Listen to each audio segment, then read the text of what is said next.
Welcome to The Lock Shop with Nielsen and Hustler, powered by Coolbet Canada.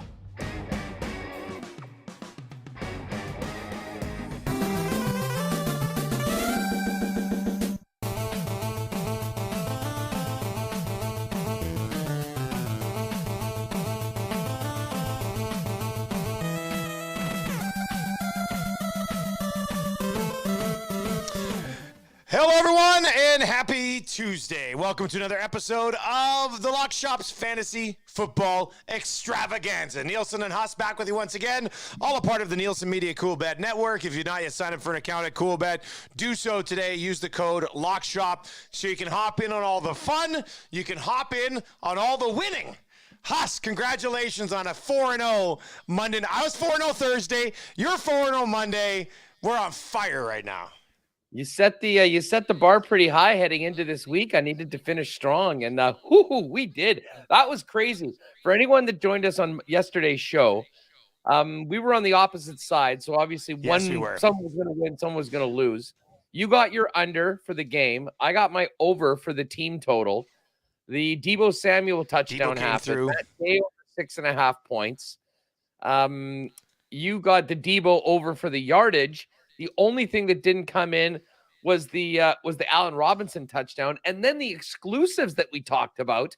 I love that. Shout out to Jake and Pat for figuring that one out. The combined Deebo Cooper Cup West Coast workhorse prop plus 150 that came in, and I will admit I did not have the stones to jump on that plus 495 home sweet home prop, which meant Jays and Tigers to win. I just didn't have a good feeling about the Tigers, but that one cashed too. So didn't really matter what you were riding with yesterday. You probably made out pretty darn well, and it was a heck of a way to finish an overall very profitable week 4 in the Lock Shop. And from a fantasy football perspective, we got Evan Foisey, the Foys on Twitter, says, should I be worried about Gabe Davis? We can get to that here as we work our way through the episode. It says, also, can we test Huss for PEDs? 200 plus points? That's a hell of a week in the listener league, buddy. That's amazing. That was crazy. And I didn't have a particularly great week the week before. I got thumped by the champ is here. But yeah, I'm just looking at this. Like Mahomes nice at 29.36. Damian Pierce, by the way, back-to-back cashing that prop. I think he's going to be on it as well until further notice, until he doesn't score. He was 25.9. Miles Sanders, 29.6. Jefferson, 31. Deebo, 23.7.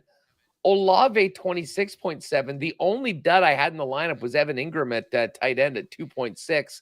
Mike Evans at 30. The Niners D at 22 and Dustin Hopkins at 10 for 221 points. Apologies to Bronco Nick.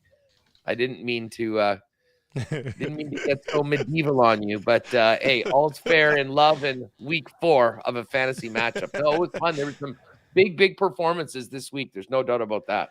Buddy, you having Deebo, Justin Jefferson, and Mike Evans is remarkable in itself. But if Sanders and Pierce out of late running back spots can continue to deliver, and you got Patrick Mahomes at quarterback, you're in a pretty good spot. The Golden Boys, 3-1. Dusty's Destroyers sitting at 2-2 right now after just 110 points, not even close this past week. Good news is that on the extravaganza last week, I delivered Hawkinson as a start of the week. He set a franchise record, multiple touchdowns as well. Austin Eckler finally came through for us as a start of the week as well. Huss, you had Olave, you hit. I mean, it was a good week for our start of the weeks last week. It certainly was, and hopefully we can grab. I mean, listen, as we've said before with our starts of the week, I mean, there's always guys that, are the most expensive, that are top-ranked players. Sometimes we're looking at guys in the middle, some guys that might be tough starts, tough decisions for you based on what had happened before, and hopefully we've got some good ones for you heading into week 5 on today's FFE. I do have to say, I'm in that crypto league. I've told you about that crypto fantasy league with my buddy Boom. And we're 3-0. And we're like, Circa Sports is in it. All these rich people are in it. We got no budget. The guys who own our team essentially lost a ton in crypto. They're like, we got no budget. We're 3-0. And the extra points on the pick 6 last night gave us a .02 victory to go to 4-0 because we had Robbie Gould. Get out. Yeah. Oh, yeah. Yeah, it's wild. That was a rush last night. We had Juszczyk, and he actually got some stuff done last night, so it worked out. He's our fullback because we have a 53-man roster, right? So when I thought he was going to punch one in last night. It looked like he was going to punch one in. So, yeah, fantasy football, man, the ups and downs. And now that kind of brings us to the downs because let's start with the injury report, Huss. Ton of injury impact coming out of fantasy this week. We obviously have Tua, he's not going to play this week. Let's just start there with Tua. How does that impact your view of both Tyreek Hill and Watt? I know you like Teddy Two Gloves. He seemed to do a pretty good job when he came in last week. I don't think I'm all of a sudden adjusting a significant amount. I might bump him down a spot or two in some rankings, but I don't think that's changing too much. Is it? Maybe both guys can't be sustainable. I don't know. Yeah, I mean, listen, would I like them more with Tua in? Yeah, for sure. But I think Teddy Bridgewater is a really good, reliable backup quarterback that first and foremost you can win football games with. The fantasy effect may be a little bit of a downtick on those two guys, certainly from the crazy starts that they both had. I'll say this, though. The one guy that I'm actually bullish on and I think might get a boost from this is Raheem Mostert. Mostert is now, and I know, Edmonds has had, if you look at kind of touchdowns and yards above expected, Chase Edmonds has had that so far. Mostert's now starting to get the touches. And I do think that they might rely on the running game a little bit more, maybe go to a little bit more traditional setup with Teddy in there. And I think that if you have the ability to get Raheem Mostert, he's probably not on your waiver wire. But, sort of buying low on a guy that has a big upside going forward that might almost immediately get a nice boost, I think it's Raheem Mostert in that Dolphins backfield. I think he's still available in like 50% of ESPN leagues. If we're looking at 12-team leagues, he's on a lot of benches in a lot of leagues too, obviously, but there is still some potential there. Cordell Patterson out. Javonte Williams, ACL, that's horrible news. You expect Javonte to take a huge step. That one stings a little bit. We can tie both of those injuries kind of into our waiver wire targets this week. I think that's where we kind of head next coming out of the injury report. The 201 was big for the impact on how it's going to affect that. Watch Taylor plays Thursday. Jonathan Taylor, bit of an ankle issue. I think reports are pretty positive, but something to keep in mind for a guy who's kind of been a disappointment from a fantasy perspective so far this year anyway. But, Huss, let's dive into waiver wire targets this week, buddy. Who are you liking? Yeah, well, listen, this goes to a couple of those injuries. Obviously the biggest one, Javonte Williams, out long-term for the Denver Broncos, leaves them with the fumbling machine, Melvin Gordon, in the backfield. And he was up to his old tricks again, fumbling last week. And by the end of the game, Mike Boone was out snapping Melvin Gordon in the fourth quarter. Now, that could have been somewhat injury related. But the bottom line is, and any longtime fantasy player knows, especially Chargers fans know, Melvin Gordon cannot be trusted. And with Williams out for the rest of the year, they will be looking for a guy that can come in and can. They did sign Latavius Murray off the Saints practice roster, but he'd be behind Boone in this situation, right? Absolutely. And Boone, in the small amount of time where he's been able to get touches, has actually been quite effective. So if you're in a league where the running backs are incredibly scarce, this would be the guy that I would be jumping on this week. And then you mentioned the Jonathan Taylor injury. Now, if Taylor misses a game and comes back and is still the workhorse, things won't change very much. But if he's out, Nyheim Hines is not an every down back. The best case scenario for Nyheim Hines would probably be getting maybe half of the carries. But Deion Jackson, who was an undrafted free agent last year, is a guy that I think is in a position that he'll be available in pretty much every league. And as we get closer to Thursday, if we find out that Taylor isn't playing, or if it's potentially worse, considering where the Colts are right now in their season, Deion Jackson, I think a guy in deep leagues would be worth having. So those are the two guys I'm kind of targeting in deeper leagues from the running back perspective. And then, Sterling Shepard's out. Kenny Golladay stinks, and Daboll has no time for him. Sooner or later, the Giants are going to get this passing offense going. And I think it's two guys that haven't played lately. Kadarius Toney looks to return. He was very effective last year. And the rookie Wan'Dale Robinson, who's missed the last couple games, is also, I think when those guys return, you're basically talking about the 1 and 2 options in the Giants offense right now. And I know that in many leagues, especially with Wan'Dale Robinson, people took a flyer on him late in drafts and then dropped him when he didn't play earlier on. So I do like both of those Giants receivers, if they're available on your waiver wire, to add in. I think they'll be very startable. Maybe not this week, but in the future weeks to come. Both of them have big playability, and when they've been in, especially Toney last year, has proven they can help you win some fantasy games. Yeah, I in my 16-team league, I noticed Wan'Dale Robinson was available on the waiver wire about 10 days ago, and we have a 9-player bench in a 16-team league. So there's not very many guys ever really that you want on waivers. So I stashed him last week. I love the fact that he came up here again for you. Kadarius Toney's just been straight up doghoused there. I mean, if he can stay healthy and get out of the doghouse, there's a ton of upside there, which is why he was one of the sexier picks back in in draft season. So I like both of those guys. I've got a few guys for you. Obviously, Tyler Algier of the Atlanta Falcons with Cordero Patterson out. I was looking on CBS today. He's only rostered in 45% of CBS leagues. I think that number's probably even lower on ESPN leagues. I didn't look at Yahoo. But this is a guy who'd already kind of been working his own snap share and touches up a little bit. Now with Cordero Patterson out, there's more of an opportunity there for him.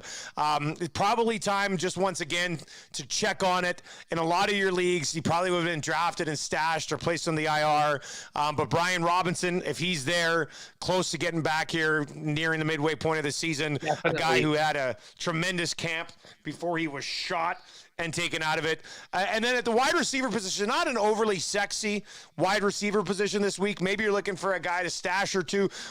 One of the guys that I like is a guy that I actually had to drop in one of my leagues this week because I was in a tough spot. I had to pick up a running back, but that's George Pickens with the quarterback change in Pittsburgh. I mean, we saw what he's capable of with that ridiculous catch 2 weeks ago, and his snap share has been slowly climbing. He was at 70% this week. Claypool has been coming down. I think he was about 73% this week. So, I mean, we'll see how he connects with the new young quarterback. If it works well, could be a great time for him.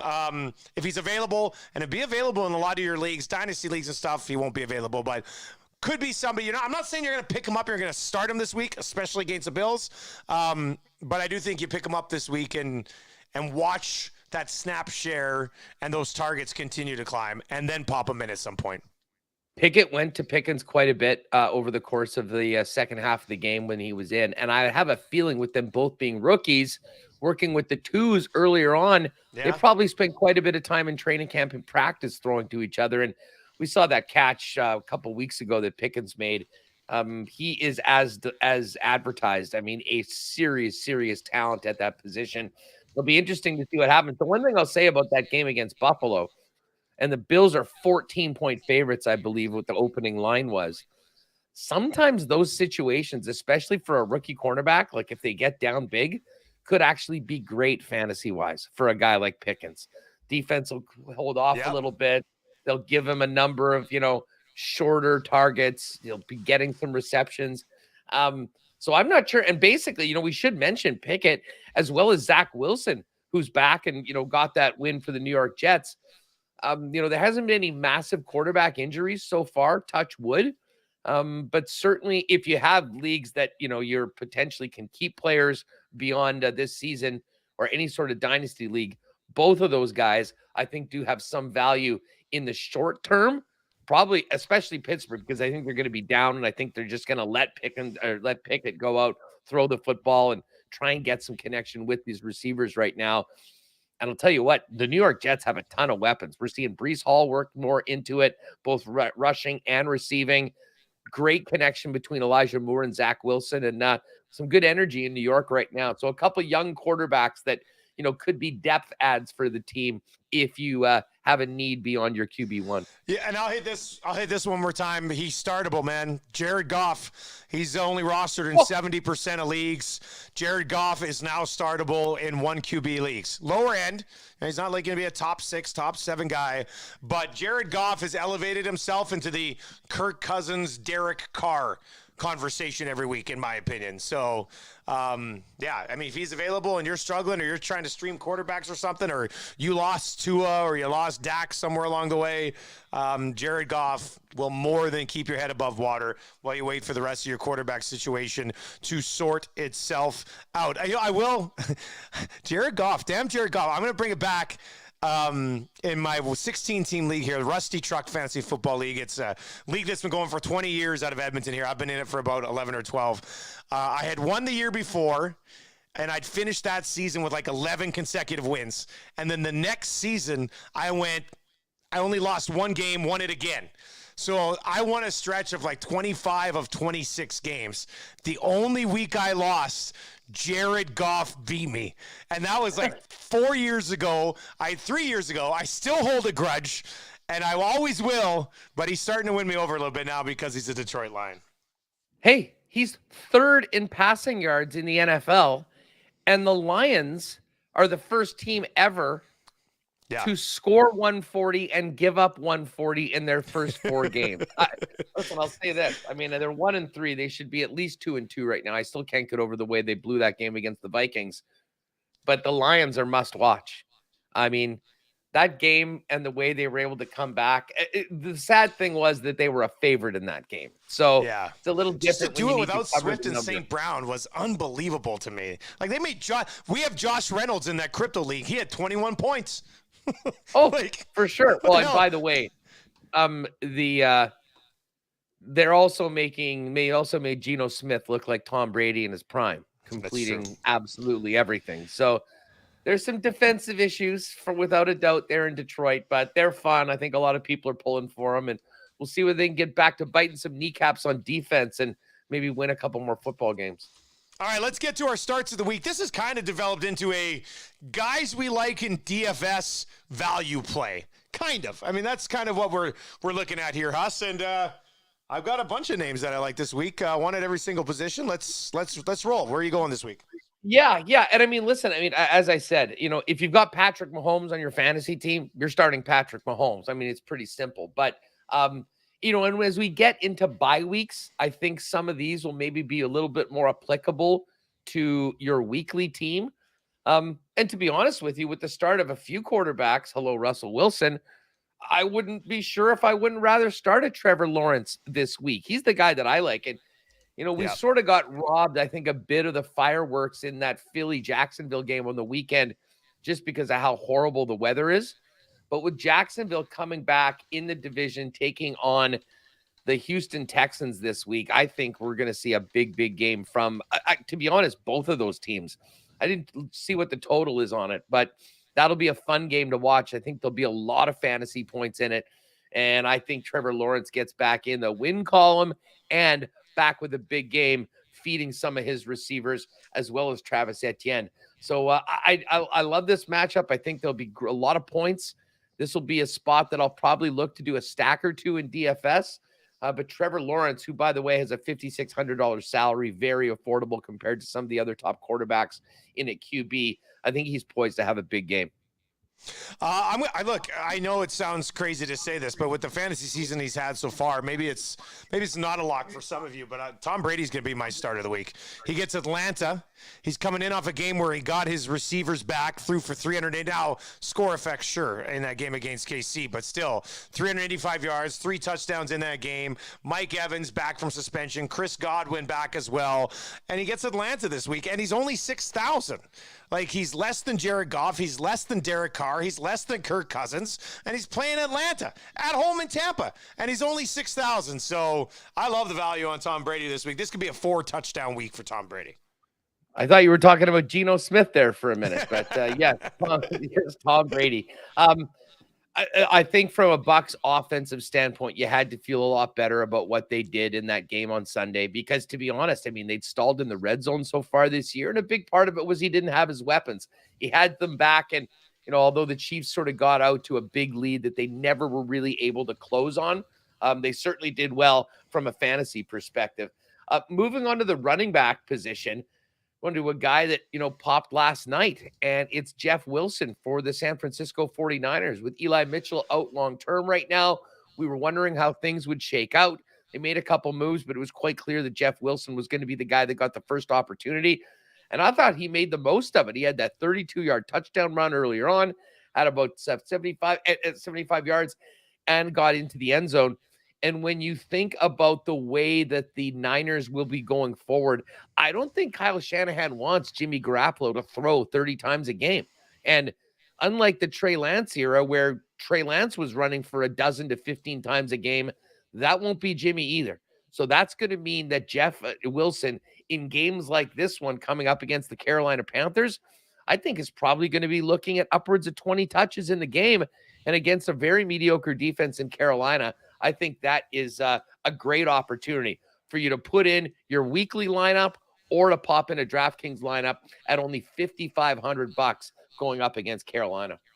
I'm going with a running back at 6,300. You already talked about the game, but I'm going to go with James Robinson having a bounce back here. He only had 2.5 points. Conditions were not great. He only had 8 carries because they were behind. Prior to that, he'd been a touchdown every single week. He gets Houston this week, which is certainly help.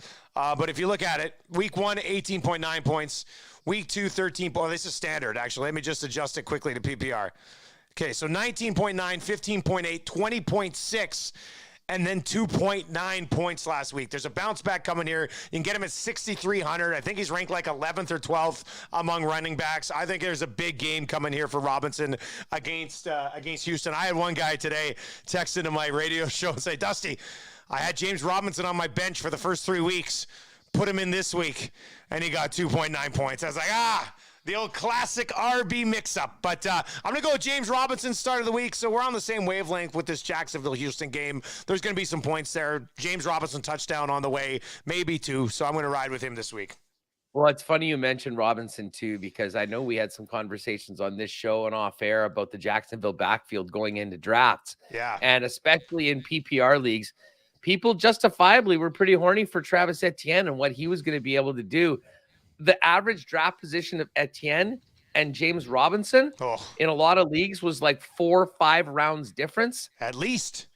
And then we got into the season and realized that, oh, wait a second, Robinson is still going to be getting the majority of carries, touches, getting into the end zone. So we like it.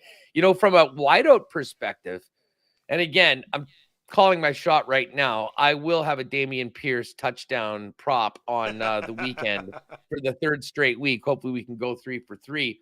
But I'm actually going to the Texans side of things in the receiving core and tagging Brandon Cooks as a start of the week. Now, again, this is prefaced on the fact that I think we're going to see some points on both sides. I think Davis Mills has had his moments. He's also made some big mistakes, including the one that cost them the game against the Chicago Bears. But even when they got down against the Chargers, they managed to come back. Brandon Cooks caught all of his targets on the weekend, got into the end zone. I think there's probably room for a few more explosive plays, but certainly he is a guy that Mills can count on right now, and he's catching everything thrown his way.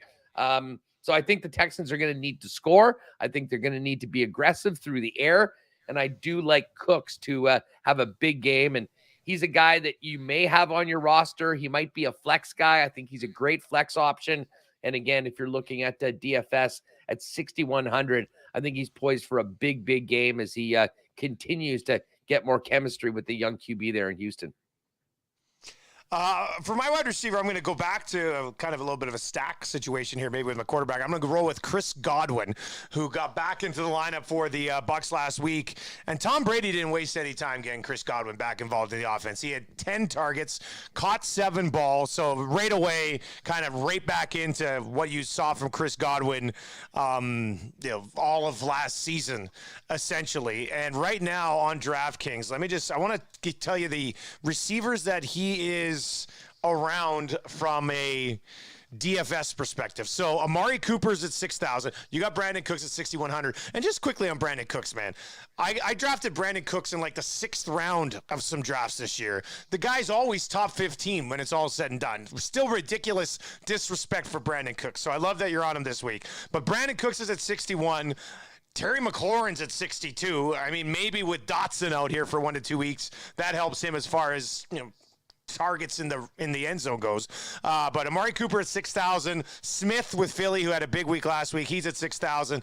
Then you get Chris Godwin at 5,900, just ahead of Curtis Samuel, Olave, Tyler Lockett. In a game that I think Tampa's going to cruise in here against Atlanta, I think Chris Godwin's going to be in that double-digit target again territory. Hasn't gotten into the end zone yet, obviously, because he was hurt. So I like Chris Godwin to have a big week for the Tampa Bay Bucks. And I love my tight ends. You love your tight end this week? I do. Well, you go first. All right, well, we saw him last night. I'm going back to Tyler Higbee. I'm going Tyler Higbee. Doesn't have a touchdown yet, but Matthew Stafford only has eyes. Like, he's got 2 reads. I learned that being on Allen Robinson for a touchdown last night. Mind you, he did throw to A-Rob twice in the end zone, defended well both times. Kind of pissed me off. I was just like, there it is. No.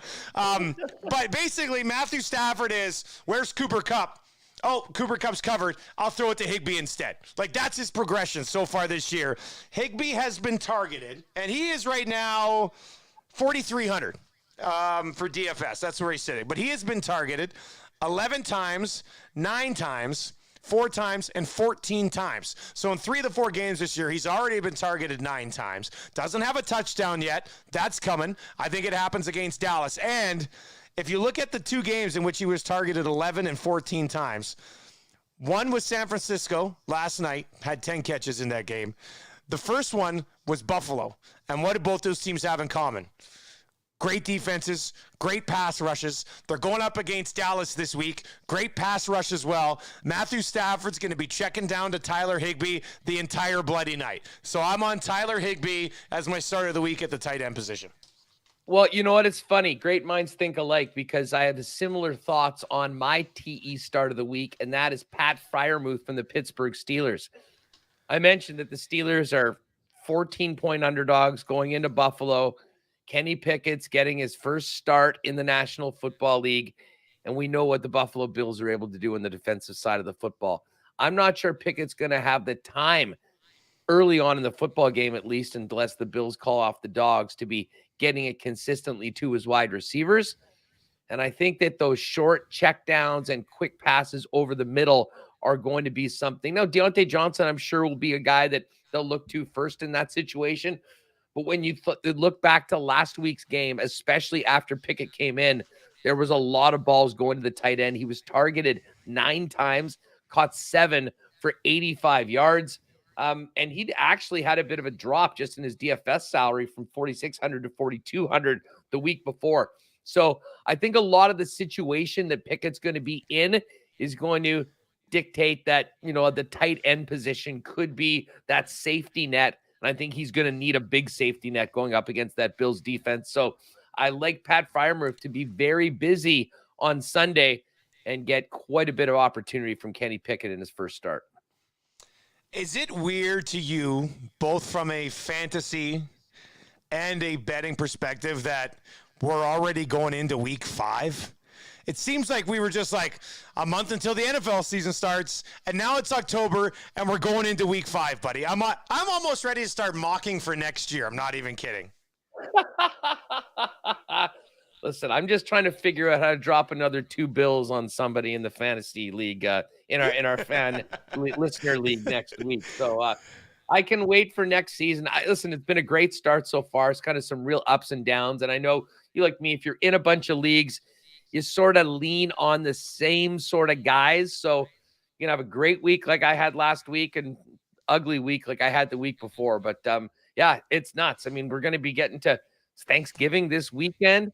Chiefs Raiders on Monday night, and then the following weekend, week 6. This is the week that I've been counting down to. Bills Chiefs, yes, maybe the game of the year. So going to be some fun primetime games over the next couple of weeks for Mahomes, who I think did himself a very nice service, himself as well as those of us with MVP tickets for Mahomes with the way he played this week, especially considering a pretty underwhelming offensive game between the Bills and the Baltimore Ravens.